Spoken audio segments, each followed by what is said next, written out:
If you have a family or you've had a difficult time connecting the dots between the work-life balance, you want to listen to this episode of Mentor to Millions by Timm and Kevin Harrington on Shark Tank. But he talks about a concept that will be revolutionary if you're having a difficult time managing your work and your family life. He actually incorporated his family. He runs it like a business, and it's his most valuable business. Thank you for everyone who likes and shares our show, and we're always thankful for reviews. Hope this is helpful.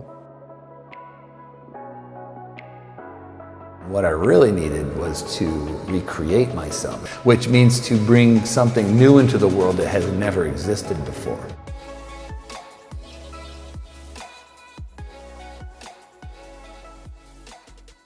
All right, welcome. Today we have Timm. He is the author of Mentor to Millions with Kevin Harrington from Shark Tank, Secrets of Success in Business, Relationships, and Beyond. I like the relationship part for sure. Welcome, Mark.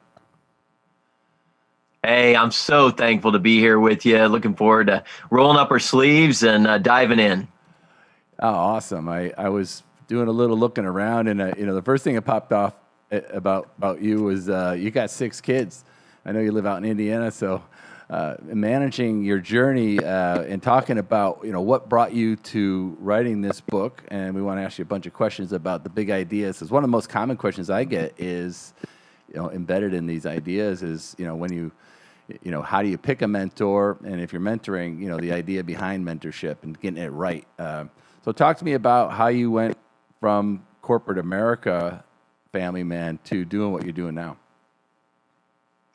Yeah, I worked for Kellogg's, I worked for USA Today, and I knew I was put on this earth to do something different and to do something more. And so I decided that the entrepreneurial journey would be the journey I'd take. The challenge is that I traded one 90-hour-a-week job, and I just created another one over here with my entrepreneurial pursuits. And I had success. I'm a serial entrepreneur. I've sold 7 companies. I had some success in the business world, but where I wasn't winning was at home. And so I was winning at work, but I was not winning at home. And I knew that had to change. And then one day I made my family my most valuable business in the world. And that's when really everything changed for me. And so this book, Mentor to Millions, the millions is not dollars. The millions is impact. And the quickest way to impact millions of people is through mentorship. It's the one secret that super successful people have. The Steve Jobs, the Bill Gates, the Warren Buffetts, they all had mentors in their lives. They had mentors that were there when they needed them most to walk them through failure or to help their genius get to the world. And so Kevin Harrington, the original shark from Shark Tank, my co-author, we said, it's time that we tell the world how real success happens in business, relationships, and beyond. And that's through mentorship. That's having other people in our lives to guide us, to direct us, and to help us when we need it most. And guess what? Right now in this world, we need help. Like, we need mentors more than ever. This book was written before COVID, before quarantine. But right now, people need help to do what they're doing, to pivot, to go to the next level. And mentorship is where it's at. Yeah, I mean, your book obviously resonated with me because I kind of went through the same journey. I was an entrepreneur, maybe in reverse. I was an entrepreneur leader in the wrong way for so long. Chasing the buck, putting my family last. I think you said least and last. It was really interesting. And then finally last and least pivotal moment. I want to talk about your driveway moment, but and ultimately redesigning and recreating my life so that it was done better. So you were like, if I met you 10 years ago, I would have definitely had a much different outcome. Talk about that, that journey that you left a known world of corporate America and went into an unknown world of entrepreneur, which has also had its challenges. Visit on that and talk about connecting those dots back to family. Yeah. So, I mean, entrepreneurship is a journey. It's a journey. It's like climbing a mountain. We all have to climb the same mountain as an entrepreneur. It's just whether or not we're going to take the long way or the short way. And so, I was climbing that mountain. I was having some success. But, the moment you're talking about was a day, a moment. And the book opens up with this moment. And I'm sitting at the end of my driveway and I don't want to go home. Like I'm sitting down there and I've got about a third of a mile long driveway and I can sit at the end and nobody can see me. So I'm sitting down there and I don't want to go home. Now, the reasons for me not to want to go home would be I filed bankruptcy. I made a bunch of bad decisions. I lost a lot of money. But that day was different. That was the best day I've ever had as an entrepreneur. I had my biggest sale I'd ever had. I absolutely crushed it. I made every decision with confidence and clarity. And I'm sitting at the end of my driveway because I know the second I walk through the doors of my home, it's all over. Like I'm going to leave a world of confidence and clarity, and I'm going to enter a world of chaos and confusion. And that was the moment that I literally looked myself in the rearview mirror and said, Mark, you've got it all wrong. You were put on this earth to win at home, not just win at work. What if the most valuable business that you will ever own, ever operate, ever even get to be a part of was the one you were going home to, not the one you went to that morning? What if every single thing I did as an entrepreneur was practice so that I could get it perfect at home? And that's when I did the 180. And I said, from here on out, my family will get my best and my first and not my last and my least. Now, to do this, I had to totally go all in. So I legally incorporated my family. You can look up on the Indiana Corporation Register and you'll find To Be Timm's LLC. That is a legal entity. And my daughter, my youngest daughter of 6, owns the same amount of shares that I do. Okay. And so we started having shareholder meetings and we created a family logo. And here's a funny story. So I used the same crowdsourcing platform, Logo Tournament, to do the logo for my business. And I got 85 submissions. I went back and said, I'm going to create the best family logo imaginable. My whole family participated. We spent a month doing this. I got 188 submissions for my family logo from all over the world. And I just started taking everything I was good at in business and bringing it home. If I was good at meetings, I did meetings. If I was good at marketing, I brought that home.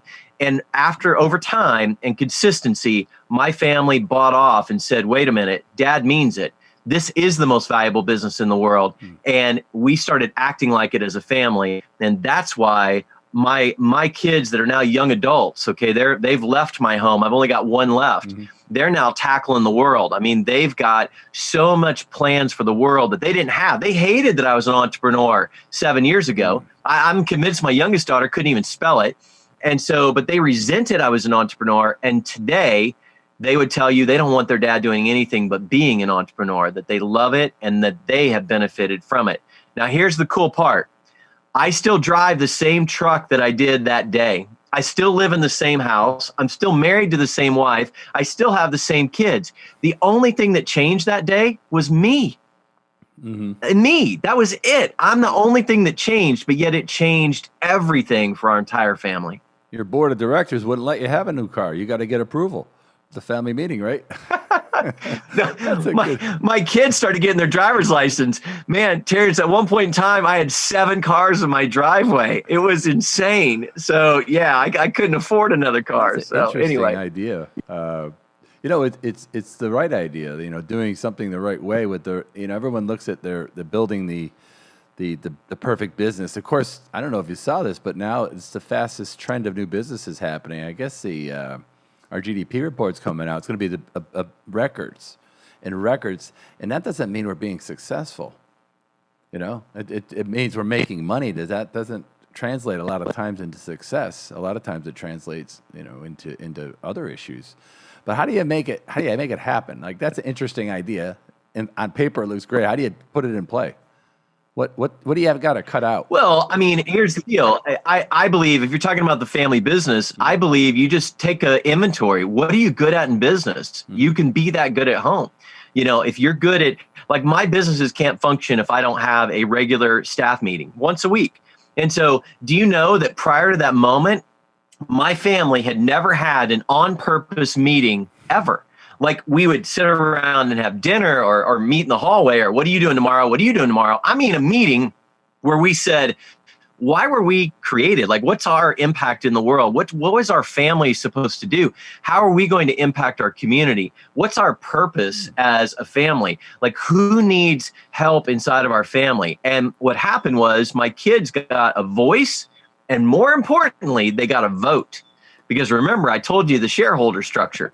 So when my kids figured out that they had a voice and a vote, I mean, they started really diving in and rolling up their sleeves, and this family business thing mattered. And so, and we would do family projects, and we went on an 8-week, 8,000-mile, 27-state RV trip paid for by the family business because we worked together to raise the funds to be able to do that. And we did a lot of philanthropy as well. And so my kids are forever changed because of it. You know, one of the crazy things is my family business put all of our kids on salary. We added up everything that we spent on our kids, and we divided it up, and we handed them debit cards. And so whenever it came time to, I need a new pair of shoes, it's like, so fine, buy them. You know, a shirt, buy them. I want to go out to the movies with my friends. Sure. We went from saying no a million times to saying yes to everything. Now, here's the catch. I had kids that were broke the 5th day of the month. Like, right. They were completely broke, no money left, borrowing from their siblings because my son bought a custom pair of Converse. I didn't even know you could do such a thing. Like, I didn't know that there was such a thing until we opened a box and his name was on it. Yeah. And he spent all of his money on a pair of shoes, but then he had no money left for anything else. So my kids failed under my roof so that they could thrive when they left my home. And that's what our family business did for them. I have no idea this interview was going to go that direction, but you know, it's not just another book about the magic secrets of success, because success isn't wealth. I mean, wealth, by the way, wealth by definition is abundance, and it's not defined as money. That's just interesting. I mean, I had like 3 questions come up I didn't even think of as I was reviewing things. Like, how does someone that's divorced do this? Like, let's say you want to incorporate something like this, and let's say you're divorced, you know? It's all about intentionality, right? I mean, you can absolutely have an intentional on purpose. In fact, I think, I think divorced parents need to do it more than anything. And I'm going to really I told you I was going to get real and raw. Mm-hmm. And so my wife that I did this business with, this is a second marriage. So we were the modern day Brady Bunch, 3 boys, 3 girls. Yeah. And prior to that, it was his, hers, theirs, ours, all of this. When we became a family business, the 3 kids, her kids, did not have my last name. And they held an executive session of our family meeting and said, time out. We are all in. We are equal shareholders, but there is a problem. And the problem is this business is called To Be Timm's, and our last name is not Timm's. And you better fix that right now. And so it wasn't quite that easy, but over the course of 6 or 7 months, we got it fixed because now we were one team. Mm-hmm. We were, I like to say we completed a corporate merger. We brought 2 companies together, and we had the same board of directors and the same management team, and everybody had the same equity in the business. And so, so if you're a divorce situation, maybe it's even more powerful for you than if you've still got nuclear family parents. And so it certainly worked for us. And it's kind of a spoiler alert because I reveal that at the end of the book. And by the way, the book, again, is Mentor to Millions. Mm-hmm. And I believe the most important people you will ever mentor in your life is your family. And that's why we talk about business in this book. We talk about relationships, and we talk about beyond. And so we weren't put on this earth to be alone. We're not supposed to do this life thing alone. We're not supposed to be entrepreneurs alone. All these new businesses, over 3 million new businesses have started as a result of the time frame of quarantine. I read that statistic on National Mentorship Day yesterday. They were talking about this. And you're right. It doesn't mean they'll be successful because a lot of them are doing it on their own. Mm-hmm. They don't have the courage or the confidence to raise their hand and say, I'm ready to be mentored. But yet there's so many people out there like you and me that are ready to mentor. And so, so entrepreneurs are not supposed to be alone. Families are not supposed to be alone. Man, we're in it to win it together. Mm-hmm. That's what this book was really about, is if you get the right mentors in your life, you become the best student of those mentors, and then you start mentoring other people, I flat guarantee you will impact millions of people in your lifetime. That's the formula. Yeah, that's really interesting. I mean, you talk about the work-life balance. I heard you speak on that a couple different times. you kind of blow up that idea. Give us some more ideas about that. Well, here's the deal. Work-life balance is a myth. It's the holy grail. It's like he's trying to balance on a log going down a river. Like, there's just no way it's ever going to happen, because what's going to happen is one is always going to be out of balance. And so we go on this journey for work-life balance and we fail, and we feel so deflated and frustrated. The real goal, the real achievable destination is work-life integration. Mm-hmm. It's work-life integration. It's not having your kids hate that you're an entrepreneur. It's letting them be part of your entrepreneurial journey so that they love you being an entrepreneur. Mm-hmm. It's taking them with you. Terrance, for 4 years, I didn't go on a single business trip without one of my kids. So not a single trip. I don't care if it was $1 million deal, one of my kids was sitting there. I don't care if it was a mastermind that I was paying coin to be there. I told them I wouldn't pay them a penny unless my kids could come with me and be at that mastermind. And so, so that's work-life integration. And things are caught, they're not taught. And the relationships that I built with them by making them part of my entrepreneurial journey are so much deeper than I could do at home. I wish I could do it at home. I just couldn't. It was in Ubers. It was in Marriott's. It was on Delta flights. It was, it was in taxi cabs. It was at dinners that I really was able to pour into their lives. And we had conversations were just life-changing. Well, that's really cool. It's kind of like if there's no work-life balance. Just like you're saying, the world's not flat anymore. That doesn't exist. Like that's a big objective for some people. And hey, you know what? Here's the deal, man. I got it wrong for way longer than I got it right. I was telling you that off the air. So the only reason I can say what I'm saying is because I know what it's like to get it wrong. And when I was getting it wrong, I was searching for work-life balance. And every time I did, I fell flat on my face or right on my keister because I'd spin off that log and fall and fail, and I was frustrated. But when I realized that I needed to integrate, I had to take these two worlds and bring them together and let them integrate, then I quit searching for balance, because integration is beautiful.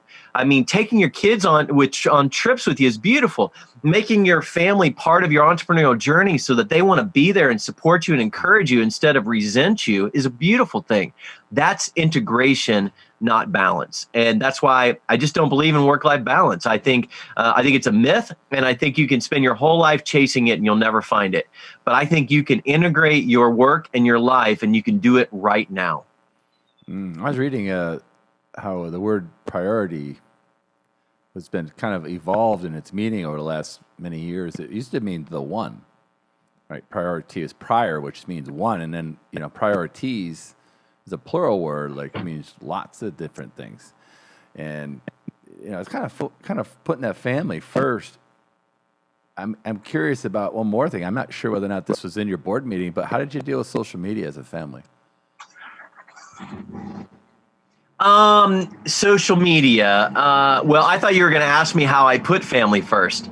And so because it was a challenge for me being an entrepreneur. So I'll answer that, and then I'll talk about social media. Yeah. So, here I am, an entrepreneur. I work like crazy. How am I going to put my family first? So I did a little inventory. When am I my best? In the morning. In the morning, I'm the best version of myself in the morning. So I had all these kids going to school. So I'm not a cook. I'm not a chef. I don't know if my kids had ever seen me make a meal, myself. So I decided my kids needed to get the best of me. So I would become a short order cook for years. So every single morning, I would make whatever my kids wanted made for breakfast. If it was oatmeal, fine. If it was cheesy eggs, fine. If it was an omelet, fine. If it was French toast, fine. And I would make all these different items every morning because I wanted them to know that they were important to me. And when I would make them breakfast, they would talk to me, they would engage with me. I could pour into their lives and make sure they walked out the door with bellies fed and the right mindset for their day.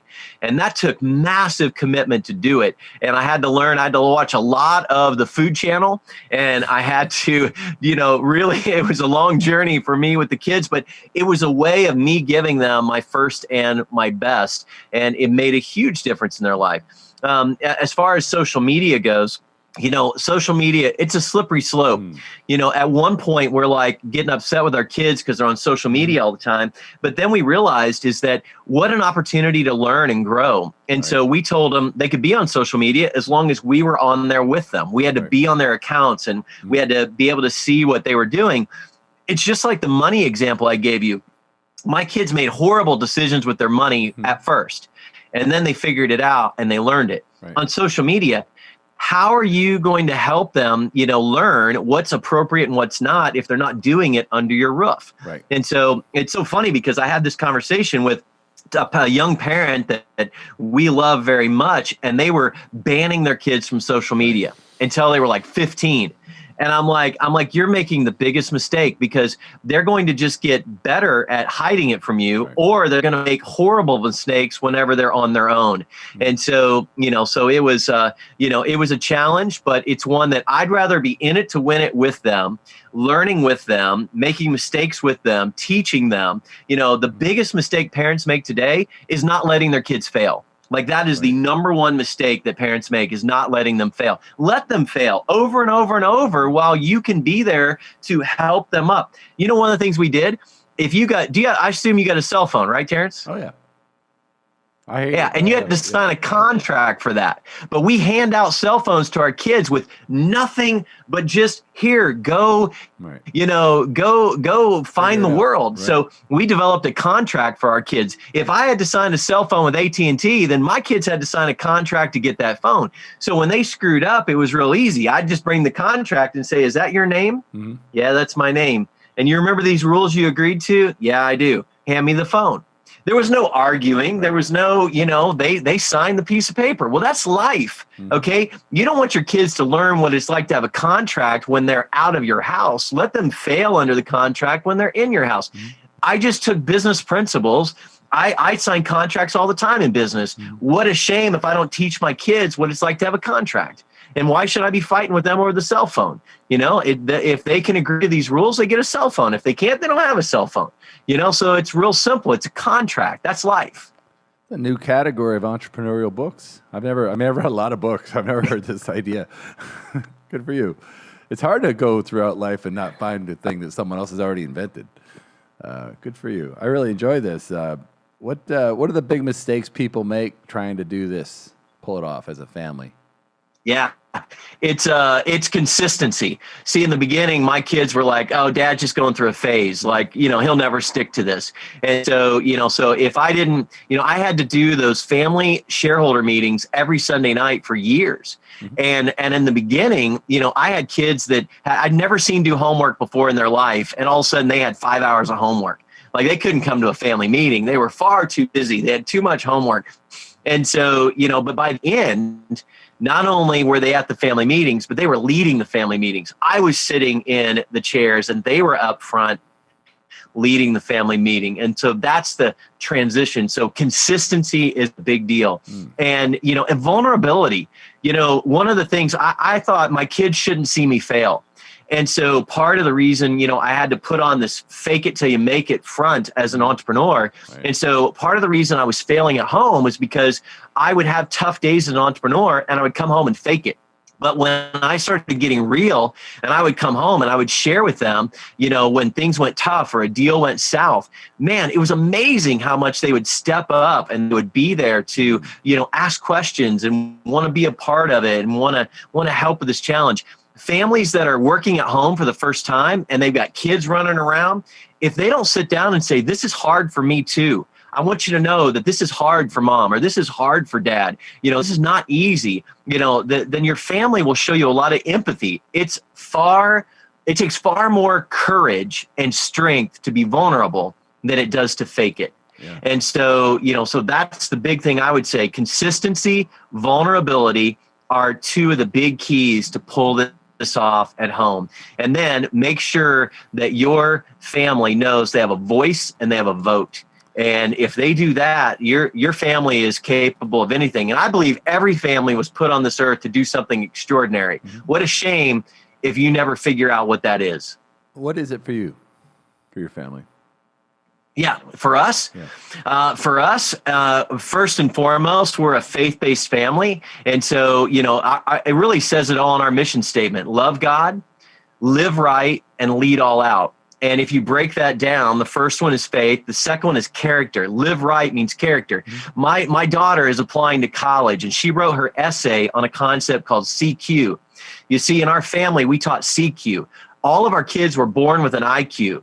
I can't really influence that, maybe a couple points one way or the other. But they were born with a 0 CQ, and a CQ is character quotient. And so it's my job, my wife's job, to influence their character quotient. Well, I'm here to tell you, you put your kids out in the world with a high degree of character, you won't have to worry about whether or not they're employable and whether or not they'll find a right partner and whether or not they'll be a good parent. And the last one is lead all out. And lead all out didn't mean that you were the leader of everything. It just meant that you stepped up and that you did lead the things that you're passionate about. Even if it was from the back of the room, it didn't have to be from the front of the room. So for us, it was about faith, it was about character, and it was about leadership. And that's why we believe our family was put on this earth, is to impact others through those 3 areas. That's really good. Who's the audience for your book? Like, who's the ideal person that could tap into? Yeah. So the book Mentor to Millions, it really, the audience is entrepreneurs. Okay. So number one, it is loaded. Kevin Harrington, my co-author, man, that guy has got a life of stories. He's the inventor of the infomercial. He was on Shark Tank for a few years. I mean, he just has had this extraordinary entrepreneurial journey. He's taken 21 companies to $100 million. So if you want to learn how to scale your business, grow your business, create a dream team, figure out a new business, man, the lessons are loaded inside this book. So it's for entrepreneurs, but it's also for entrepreneurs who want more out of life than just business. And so if you want to win at home, this book's for you. If you want to win in relationship, this book's for you. So this is really a book for people that are in business, and you don't have to be an entrepreneur, but I think you've got to embrace your work world in that way. And so really, if you want to learn about business, learn how to scale relationships, and learn how to scale your family, then you found the right book, Mentor to Millions. And we need mentorship in all of those areas. We need mentors in business, we need mentors in our family, and we need mentors in our relationships. Well, we do. We really do. What a great message. What else are you working on? Well, I mean, I'm myself. I'm on my way to scaling my first $100 million business thanks to the mentorship of Kevin Harrington. That's how powerful mentorship can be. So I'm big in the entrepreneurial space, but my big why is that I want this book to impact so many people. And my big why is that I feel called not to, I already impacted millions of people with my platform, with the book, et cetera. We hit number 1. We were a bestseller on USA Today, number 2 on Wall Street Journal, number 1 in every category we wanted on Amazon. But next for me is I want to start helping entrepreneurial families, high-performing entrepreneurial families win at home like they win at work. And so I'm going to take this message I've been sharing with you here, and it's going to go, further. It was born out of necessity in my family, and then I share some of the elements inside this book, and I'm being really called by others to take this platform to the next level. So love for everybody to get the book Mentor to Millions, start there. And then if they want to connect with me at marktimm.com, they'll learn a lot more about family and see where we go next. Yeah, you're a real role model for that. It's that needs to be heard. That message is important. None of us woke up, in our right at the day we got out of college and says we want to start a big business because we just want to do that. Like everybody wanted to start a family and have, love and connection and purpose and contribution. So this is a great book for someone that if you're an entrepreneur or you want to learn some ideas on how to connect your work and life and integrate those two. I think this is just an awesome message. So thanks, Mark. Hey, thanks for having me here. I really appreciate it. Obviously, you can tell I'm pretty passionate, and I love sharing this message. I want to help as many entrepreneurs start winning at the most valuable business in the world. I believe they already own, through all these pursuits and all these dreams and all these, endeavors, I believe that we already own the most valuable business we'll ever own, and that's the one we're coming home to. And so I hope people heard that loud and clear today, and I hope that they go home and start their journey to mentorship and to impact in their family today. Awesome job.